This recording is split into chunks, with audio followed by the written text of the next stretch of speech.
नमो नमः साथियों, वीणावादिनी चैनल पर आप सभी का बहुत बहुत स्वागत है। दोस्तों, आज मैं आपके लिए कारतूस पाठ लेकर आई हूँ जो कि एकांकी है और हबीब तनवीर जी जो कि सुप्रसिद्ध नुक्कड़ नाटककार एकांकीकार हुए हैं, उन्होंने लिखा है। आइए पढ़ते हैं एनसीईआरटी सीबीएसई स्पर्श भाग 2 कक्षा 10 का महत्वपूर्ण एकांकी पाठ कारतूस। तो ये जो पाठ है बच्चों, ये देश प्रेम की भावना पर आधारित है। इसका उद्देश्य है भारत में जो उपनिवेशवाद है या दुनिया में कहीं भी जो उपनिवेशवाद रहा है उसका विरोध करना है ना। ईस्ट इंडिया कंपनी की विस्तारवादी नीतियों और उनके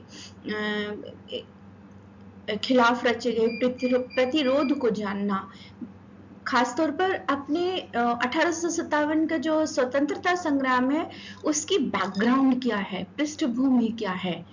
एकदम से तो 1857 का संग्राम नहीं हो गया था, उससे पहले से ही 60-70 साल पहले हमेशा ही विद्रोह रहा है। पहले मुस्लिमों का भी रहा था पर वो दबा देते थे जबरदस्ती उस क्रांतिकारी की आवाज को, लेकिन 60-70 साल पहले से ही 1857 से, यानी कि आप लगा लीजिए 18वीं शताब्दी में ही विद्रोह पनप चुका था और वजीर अली जैसे क्रांतिकारी उसकी बहुत बड़ी आवाज थी।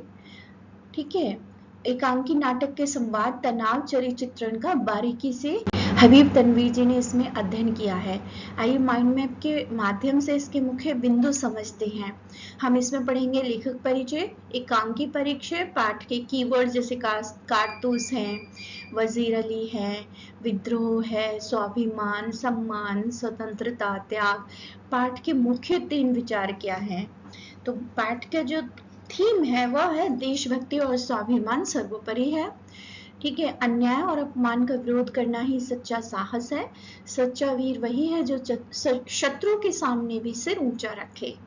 भाषा शैली पढ़ेंगे फिर, और मुख्य भाव देशभक्ति, स्वाभिमान, साहस और वीरता का भाव, आत्मगौरव, सम्मान का भाव। प्रमुख पंक्तियां, चूंकि आपने मुझे कारतूस दिए हैं इसलिए मैं आपकी जान बख्श रहा हूँ। कौन कहता है ये? यह बिल्कुल वजीर अली कहता है अंग्रेज कर्नल से, हम गुलाम नहीं हैं, अपनी इज्जत से बढ़कर मेरे लिए कुछ नहीं है, मैं वजीर अली हूँ, किसी से डरता नहीं हूँ। फिर एकांकी का सार पढ़ेंगे। ठीक है, तो जो बच्चों, अंग्रेज इस देश में व्यापारी के भेष में आए थे। शुरू में व्यापार ही करते रहे, लेकिन उनके इरादे केवल व्यापार करने के नहीं थे। धीरे धीरे उनकी ईस्ट इंडिया कंपनी ने रियासतों पर कब्जा जमाना शुरू कर दिया। उनकी नीयत उजागर होते ही अंग्रेजों को हिंदुस्तान से खदेड़ने के प्रयास शुरू हो गए। प्रस्तुत पाठ में एक ऐसे ही जाबाज के कारनामों का वर्णन है जिसका एकमात्र लक्ष्य था अंग्रेजों को इस देश से बाहर करना। कंपनी के हुक्मरानों की, यानी कि कंपनी के जो आला अधिकारी थे, उनकी नींद हराम कर देने वाला यह दिलेर यानी कि ब्रेव बहादुर पर्सन कौन था? यह इतना निडर था कि शेर की मान में पहुंचकर उससे 2-2 हाथ करने की मानिंद कंपनी की बटालियन के खेमे में ही नहीं आ पहुंचा, बल्कि उनके कर्नल पर ऐसा रौब गालिब करा कि उसके मुंह से भी वे शब्द निकले जो किसी शत्रु या अपराधी के लिए तो नहीं बोले जा सकते थे। एग्जाम सिपाही ना वह हक्का बक्का रह जाता है जब उसी का शत्रु, जिसके लिए वो गोरखपुर के जंगलों में खेमा डाले पड़े हुए थे पकड़ने के लिए महीनों से, अब वो आता है वेश बदल के, वो पहचान नहीं पाते और वह उनसे कारतूस ले जाता है। तो हमें ये संदेश भी देता है कि हमें अपनी एकता, स्वाभिमान, जागरूकता को बनाए रखना चाहिए। ठीक है, स्वतंत्रता की कीमत को पहचानना, ठीक है, अन्याय का विरोध करना बहादुरी दिखाना ही सच्ची देशभक्ति है। तो पाठ की मुख्य विशेषताएं ऐतिहासिक और आजादी की पृष्ठभूमि है, रोचक प्रभावशाली कथानक है। ठीक है, संवादों के माध्यम से गहरा प्रभाव पड़ता है।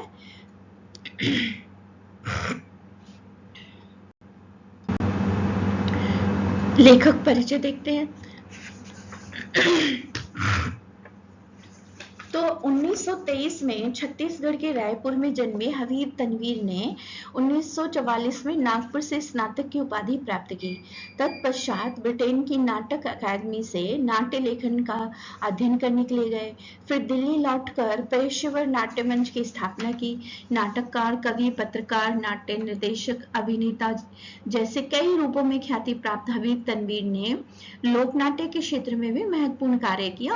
कई पुरस्कार, फेलोशिप, पद्मश्री से सम्मानित हबीब तनवीर के प्रमुख नाटक हैं आगरा बाजार, चरणदास चोर, देख रहे हैं नैन, हिरमा की अमर कहानी। उन्होंने बसंत ऋतु का सपना, शाजापुर की शांतिबाई, मिट्टी की गाड़ी और मुद्रा राक्षस नाटकों का आधुनिक रूपांतरण भी किया है। तो बहुत काम किया है इन्होंने। इनकी पृष्ठभूमि लेखक की खास तौर पर नया थिएटर, लोकनाट्य को आवाज दी, रंगमंच क्रांति की है इन्होंने। ठीक है, आगरा बाजार, चरणदास चोर इनके प्रसिद्ध इनके जो हैं बुक्स हैं, किताबें हैं। साहित्य अकादमी पुरस्कार, पद्मश्री भी इन्हें मिला है। तो आइए अब पाठ की ओर बढ़ते हैं। हालांकि ये पाठ मैंने विस्तार से अपनी पिछली पीपीटी में समझाया है वीडियो में। आज तो मैं आपको एमसीक्यूज, सीवीक्यूज लेकर आई हूँ। बस आपको संक्षिप्त में पाठ का सार समझा देती हूँ। तो 1799 की पृष्ठभूमि है इसकी, एक सर्द रात और भूत का खौफ। भूत कौन है? ये भाई क्रांतिकारी महान उस जमाने का वजीर अली है। वजीर अली कौन है भाई? वजीर अली जो है ये आसिफुद्दौला का बेटा है और सादत अली जो है डर जाता है। ठीक है, वह जब ये पैदा हुआ तो वह डर जाता है क्योंकि अवध के नवाब थे आसिफुद्दौला और सादत अली अंग्रेजों की कठपुतली था। जब आसिफुद्दौला के यहाँ वारिस पैदा हुआ वजीर अली, तो सादत अली को लगा कि अब तो अवध का तख्त गया मेरे हाथ से और ये मुझे मार डालेगा। तो स्थान है गोरखपुर के जंगलों में कर्नल कॉलेज का खेमा, जहां ये घटना घटित हुई है। माहौल रात का समय, बाहर चांदनी छिटकी है, अंदर सन्नाटा और खौफ है।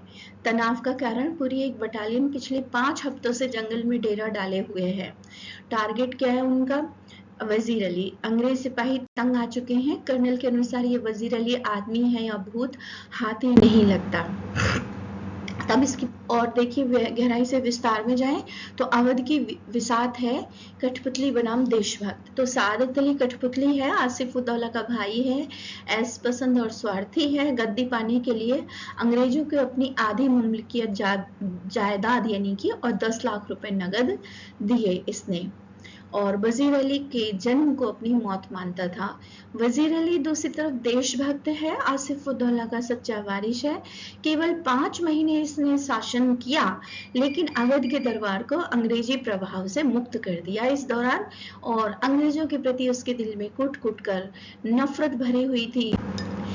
तो बच्चों, कहानी यानी एकांकी का जो मुख्य सार है, समरी है, वह इस प्रकार है कि 1799 में इस एकांकी की घटना घटित होती है। वो कारतूस वाली कहाँ घटित होती है? गोरखपुर के जंगल में, कर्नल कॉलेज के खेमे में होती है। ठीक है, इससे हमें वजीर अली के साहस का पता चलता है। वजीर अली अवध के नवाब थे जो अंग्रेजों के कट्टर दुश्मन थे। उन्होंने केवल 5 महीने में ही शासन में ही अंग्रेजों की नींद उड़ा दी थी। अंग्रेजों द्वारा उनको हटाना, अंग्रेजों ने उन्हें बड़ी चालाकी से गद्दी से हटाकर बनारस भेज दिया और 3 लाख रुपए सालाना पेंशन तय कर दी, वजीफा यानी कि। वकील की हत्या, जब अंग्रेजों ने वजीर अली को कलकत्ता बुलाना चाहा तब उन्होंने मना कर दिया। कलकत्ता में कंपनी के वकील ने उन्हें अपशब्द कहे, जिससे क्रोधित होकर वजीर अली ने खंजर से उसी वक्त कंपनी के वकील की हत्या कर दी। फिर वो नेपाल जाने की योजना बनाते हैं, राइट। इसके बाद वे आजमगढ़ होते हुए जंगलों में छिप गए। उनकी योजना नेपाल जाकर अफगानों की मदद से अंग्रेजों के खिलाफ एक बड़ी सेना तैयार करनी थी। दुश्मन के कैंप में कारतूस, एकांकी के अंत में वजीर अली एक सिपाही का वेश बदलकर कर्नल के टेंट में पहुंचता है। वह कर्नल को अपनी बहादुरी से प्रभावित करता है और अपनी जान की हिफाजत के लिए उसी से 10 कारतूस यानी कि बंदूक की गोली मांग लेता है। कर्नल की प्रतिक्रिया, जब वह वहां से चला जाता है और कर्नल को पता चलता है कि वह जांबाज वजीर अली था, तो कर्नल हैरान परेशान हक्का बक्का रह जाता है। तो इस विद्रोह की चिंगारी कैसे लगी? बनारस के कत्ल से। अंग्रेजों ने वजीर अली को हटाकर 3 लाख रुपए सालाना वजीफा तय किया और बनारस भेज दिया। ठीक है, तो गवर्नर जनरल ने उसे कलकत्ता तलब किया यानी कि बुलाया। जब उसने कंपनी के वकील से शिकायत की तो वकील ने उसे बुरा भला कहा। फिर जो है स्वाभिमानी वजीर अली गुस्से में खंजर से वकील का काम तमाम वो कर देता है। फिर आजमगढ़ के शासक की मदद से घाघरा पहुंचा और अब गोरखपुर के जंगलों में भटक रहा है और वहीं अंग्रेजी उसे पकड़ने के लिए डेरा डाले हुए हैं। तो एक बड़ी साजिश कंपनी के खिलाफ अफगान आमंत्रण है ना, गठबंधन कर रहा है कौन? वजीर अली ने अफगानिस्तान के बादशाह शाह जमा को हिंदुस्तान पर हमले की दावत दी है। अन्य साथी कौन है? टीपू सुल्तान, नवाब बंगाल के रिश्तेदार शमसुद्दौला भी इस साजिश में शामिल हैं। अंग्रेजों का डर क्या है? यदि यह साजिश कामयाब हुई तो बक्सर और पलासी के युद्धों में मिली जीत बेकार हो जाएगी और कंपनी लॉर्ड बेलेजली के हाथों सब कुछ खो बैठेगी। अंग्रेज चर्चा कर रहे हैं। तो धूल का तूफान, शेर की मान में प्रवेश, कैसे धूल उड़ाता हुआ आ रहा है। तो ऐसे गर्द उड़ा रहा था जैसे उसको लगा कर्नल को कि ये तो कोई फौज चली आ रही है। घोड़े की टापों की आवाज, गर्द तो ऐसे उड़ रही है जैसे कि पूरा एक काफिला चला आ रहा हो, मगर मुझे तो एक ही सवार नजर आता है। घोड़े की टापों की आवाज नजदीक आती है। एक अकेला सवार कर्नल के खेमे में बाहर रुकता है और बेखौफ होकर सीधे अंदर आने की इजाजत मांगता है। सवार की पहली शर्त, तन्हाई तन्हाई दीवार हम गोश दारत। दीवारों के भी कान होते हैं, कोई सुन ना ले, हमारी पर्सनल बात है, अपने बड़े अधिकारी को बुलाओ। तो सिपाही कर्नल को बताते हैं, कर्नल उससे मिलना तय करता है। खौफ पर विजय हो जाती है। इस तरह से ये लो 10 कारतूस अंग्रेज उसको दे देता है। सवार कर्नल से वजीर अली को गिरफ्तार करने के बहाने चंद कारतूस मांगता है। ठीक है कि वह वजीर अली को गिरफ्तार करके देगा, बस उसे कुछ कारतूस की जरूरत है। कर्नल की भूल, कर्नल उसे 10 कारतूस दे देता है। खुलासा जब होता है, रिवेल जब होता है तो सवार कहता है शुक्रिया कर्नल, आपका नाम? सवार कहता है वजीर अली। आपने मुझे अपनी पहचान भी बता देता है, कितना डेयरिंग था ना। आपने मुझे कारतूस दिए इसलिए आपकी जान बख्शी कर देता हूँ। जाते समय वह वजीर अली जो कि सिपाही के वेश में आता था और अंग्रेज जिसे पहचान नहीं पाते बुद्धू बन जाते हैं और कारतूस थमा देते हैं। वजीर अली घोड़े पर सवार होकर निकल जाता है और कर्नल हक्का बक्का खड़ा रह जाता है। अभी पाठ में वजीर अली और रॉबिन हुड की तुलना की गई है। क्यों? अंग्रेजों की नजर में कर्नल खुद मानता है कि वजीर अली के अफसाने सुनकर रॉबिन हुड के कारनामे याद आ जाते हैं। सामान्यताएं क्या है? जावाज सिपाही दोनों ही हैं। मौत के मुंह में जाकर कारतूस ले आया वजीर अली। उधर रॉबिन हुड भी जो सत्ता है, सरकार है, उसको चुनौती देता है। अत्याचारी और भ्रष्ट शासकों से धन लूटकर गरीबों में बांट देता था। अंग्रेजों और सादत अली से लोहा लेता है वजीर अली भी। चकमा देने में माहिर, महीनों से पूरी फौज उसकी आंखों में धूल झोंक रही है। कारतूस, हबीब तनवीर। देखो एक चित्रकथा है, पढ़ो इसे, एंजॉय करो। पात्रों के माध्यम से हम भी खुद भी ऐसी एक चित्रकथा बना सकते हैं। कोई भी कहानी लें, लक्ष्मीबाई की लें, है ना, कोई भी क्रांतिकारी, सुभाष की ले लें, सुभाष चंद्र बोस ने कैसे आज़ाद हिंद फौज बनाई, भगत सिंह की ले लें, और आप भी ऐसे ही एक चित्रकथा बनाओ, है ना, मज़ेदार काम। तो कौन सी चित्रकथा, मैंने 2 दिखाई आपको वजीर अली की, कौन सी बेहतर लगी? क्या आप ऐसी चित्रकथा स्वयं बनाना चाहोगे? स्वतंत्रता आंदोलन से संबंधित विषय चुनो, जैसे रानी लक्ष्मीबाई, सुभाष चंद्र बोस, भगत सिंह, तात्या टोपे या नाना साहब, वजीर अली, उस पर सचित्र कॉमिक्स बनाओ और कक्षा में उस नाटक को खेलो भी। एक रोचक गतिविधि हो गई ना आपकी। अब देखिए इसके प्रश्न पाठ के कर्नल कॉलेज का खेमा जंगल में क्यों लगा हुआ था? कर्नल कॉलेज का खेमा जंगल में जांबाज वजीर अली को गिरफ्तार करने के उद्देश्य से लगा हुआ था। वजीर अली से सिपाही क्यों तंग आ चुके थे? वजीर अली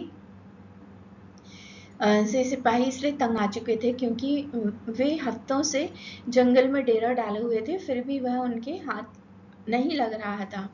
कर्नल ने सवार पर नजर रखने के लिए क्यों कहा? कर्नल ने सवार पर नजर रखने के लिए इसलिए कहा ताकि यह पता चल सके कि वह किस दिशा में जा रहा है। सवार ने क्यों कहा कि वजीर अली की गिरफ्तारी मुश्किल है? सवार ने ऐसा इसलिए कहा क्योंकि वह स्वयं वजीर अली था और जानता था कि वह एक जांबाज सिपाही है जिसे पकड़ना आसान नहीं है। वजीर अली के अफसाने सुनकर कर्नल को रॉबिन हुड की क्यों याद आ जाती थी? तो वजीर अली के साहसिक कारनामों और अंग्रेजों के प्रति उसके मन में भरी अत्यधिक नफरत के कारण कर्नल को रॉबिन हुड की याद आती थी, क्योंकि रॉबिन हुड भी अपनी बहादुरी और जांबाजी के लिए प्रसिद्ध था। सादत अली कौन था? उसने वजीर अली की पैदाइश को अपनी मौत क्यों समझा? सादत अली नवाब आसिफुद्दौला का भाई और वजीर अली का चाचा था। आसिफुद्दौला के यहाँ कोई संतान होने की उम्मीद नहीं थी, इसलिए सादत अली को लग रहा था कि वही नवाब बनेगा, लेकिन वजीर अली के जन्म ने उसके नवाब बनने के सपनों को तोड़ दिया। सादत अली को अवध के तख्त पर बिठाने के पीछे कर्नल का मकसद क्या था? मकसद मतलब उद्देश्य। तो सादत अली अंग्रेजों का दोस्त और ऐश पसंद आदमी था। उसे तख्त पर बिठाने के बदले अंग्रेजों को उसकी आधी जायदाद और 10 लाख रुपए नकद मिले, जिससे अंग्रेजों का स्वार्थ सिद्ध हो गया।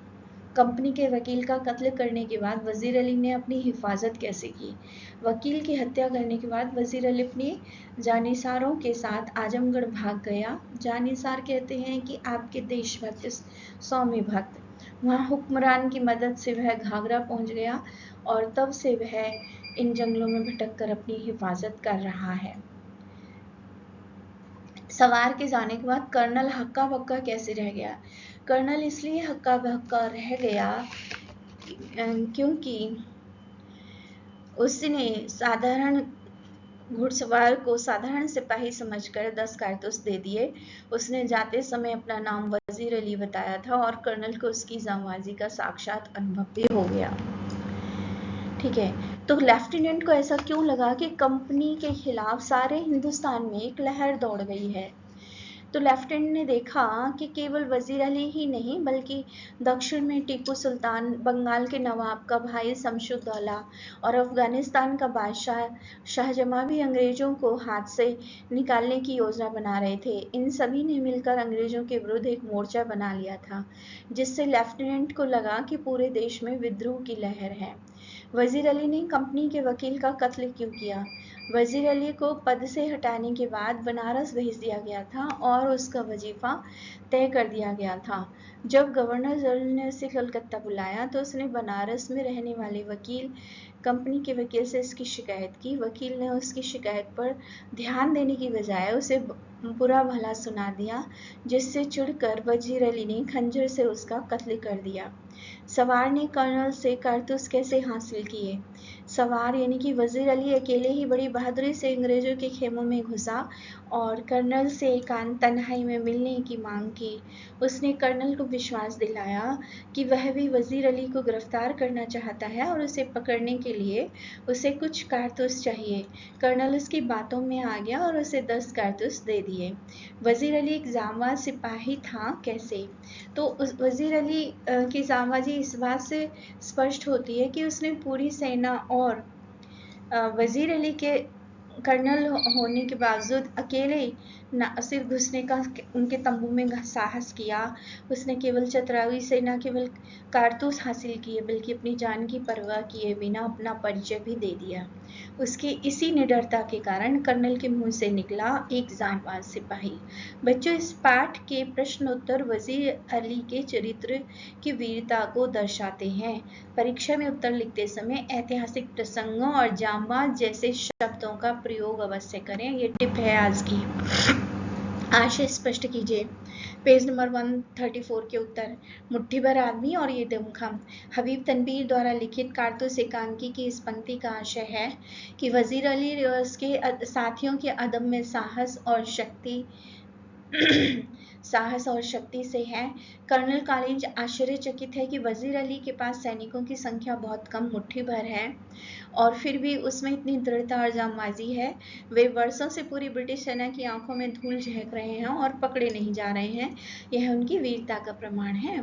गर्द तो ऐसी उड़ रही है जैसे कि पूरा एक काफिला चला आ रहा हो, मगर मुझे तो एक ही सवार नजर आता है। यह पंक्ति वजीर अली की तेज रफ्तार और वीरता को दर्शाती है।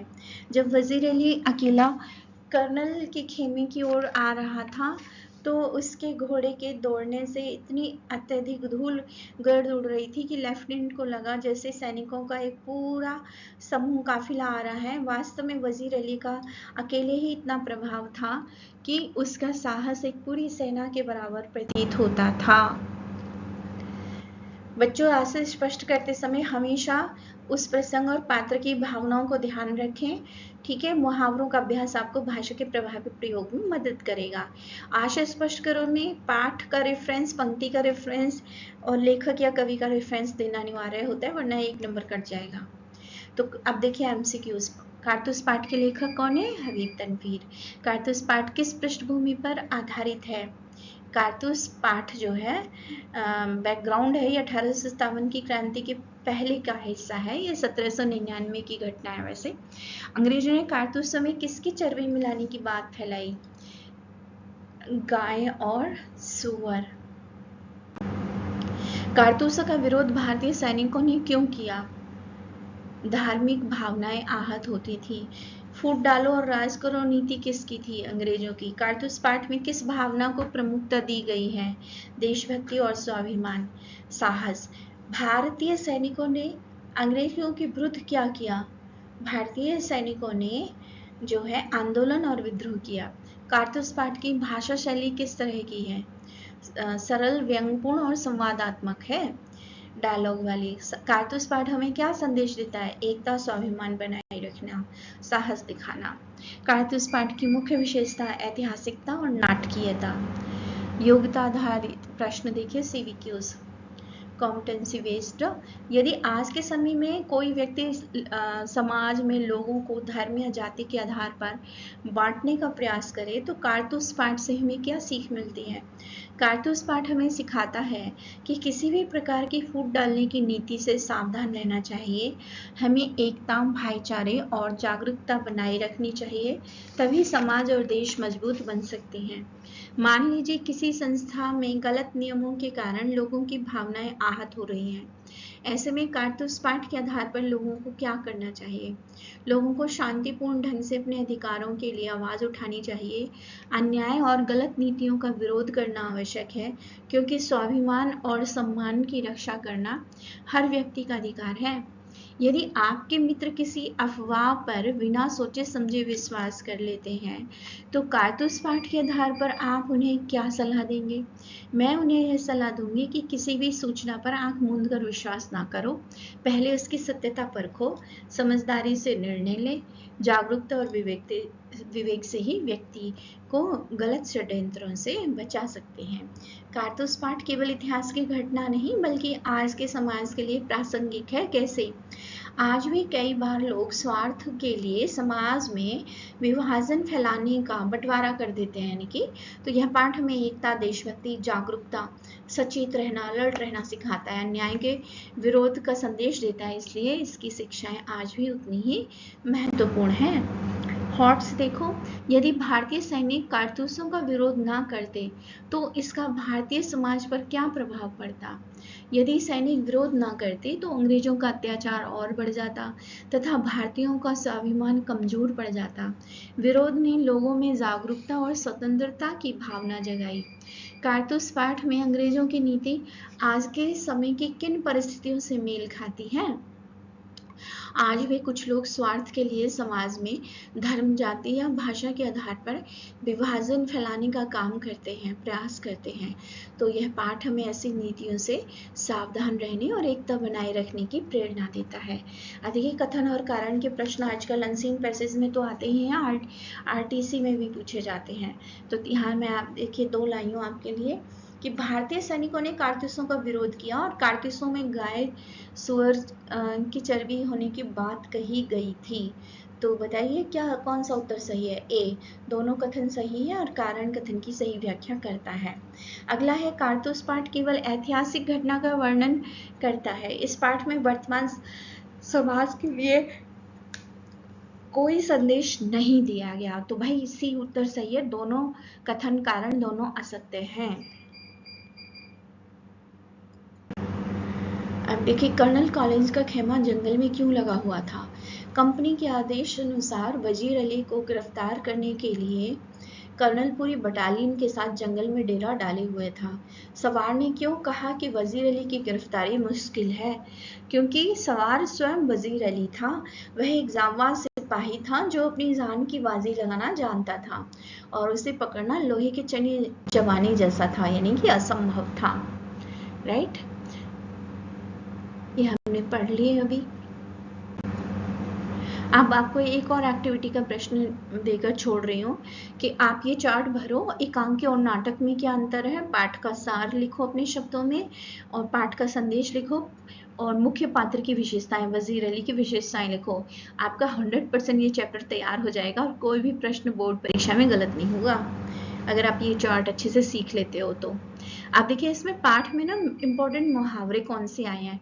आंखों में धूल झोंकना, धोखा देना, वजीर अली महीनों से अंग्रेजी फौज की आंखों में धूल झोंक रहा था, काम तमाम करना, मार डालना, अंत करना, अपमानित महसूस होने पर वजीर अली ने खंजर से वकील का काम तमाम कर दिया, हक्का बक्का रह जाना, सवार की असलियत जानकर कर्नल हक्का बक्का रह गया।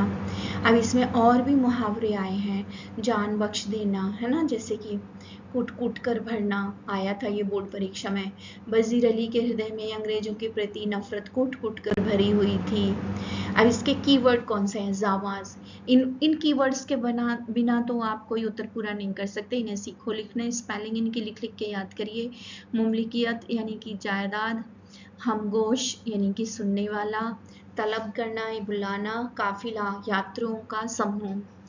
ठीक है, ये जो शब्द है नाटक में, इन शब्दों का प्रयोग संवादों में यथार्थवाद और ऐतिहासिक गहराई लाता है। अब हमने क्या सीखा, एनालाइज करें। कारतूस पाठ में किस जांबाज की कहानी आई है और किस प्रकार आई है? जी, जांबाज वजीर अली की वीरता की कहानी आई है। कैसे वह अंग्रेजों से लोहा लेता है, रॉबिन हुड से उसकी तुलना होती है।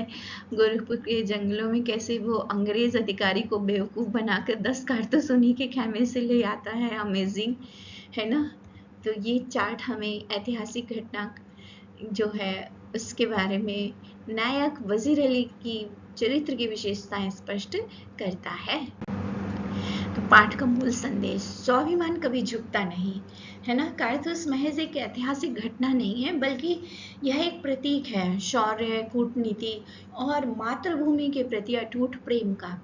अंतिम सोच क्या है? वजीर अली ने यह साबित कर दिया कि जब इरादे नेक और हौसले बुलंद हों तो मुट्ठी भर आदमी भी एक विशाल साम्राज्य की नींव हिला सकते हैं, है ना। एक चींटी भी हाथी को पागल बना देती है अगर वो कान में घुस जाए। यानी कि एक अकेला व्यक्ति भी अगर टारगेट सही करके हमला करेगा तो बड़ी से बड़ी ताकत को झुकाया जा सकता है। सच्चा देशभक्त मौत से नहीं डरता, वह मौत की आंखों में आंखें डालकर अपने लिए कारतूस निकाल लाता है। तो ये जांबाजी बहादुरी का संदेश चैप्टर हमें देता है। धन्यवाद। ट्रिक एंड टिप्स के साथ एक्सप्लेनर और एनसीईआरटी सॉल्यूशन, व्याख्या, विश्लेषण, प्रश्नोत्तर, सीबीक्यूज, एमसीक्यूज, हॉट्स एक ही बैनर तले अगर आपको मिल रहे हैं तो वो सिर्फ वीणावादी चैनल है। किसी भी वीडियो में आपको ये सब एक साथ नहीं मिल सकते, तो इसलिए सब्सक्राइब करो, बेल आइकन दबाओ ताकि अगली वीडियो की सूचना स्वतः आपको मिल जाए। बने रहिएगा। धन्यवाद। Subscribe, like, share and comment. आप लाइक नहीं करते हो, कमेंट भी नहीं करते हो तो उत्साह कहीं मर जाता है अगली वीडियो बनाने के लिए। शुभ दिवस।